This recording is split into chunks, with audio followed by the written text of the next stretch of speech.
Bila kita berasa kurang, berasa susah ekonomi kita, bersedekah pasti berjaya. Dia akan jadi murah rezeki.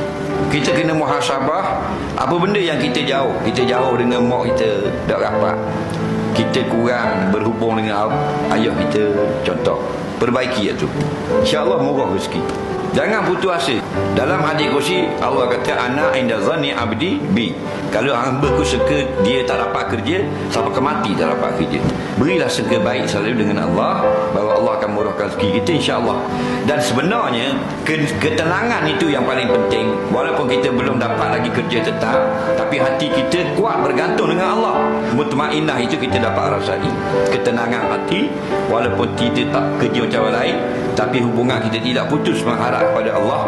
Dia yang menyejukkan hati kita. Barang mana orang pitih banyak. Nah, tapi tak senang duduk.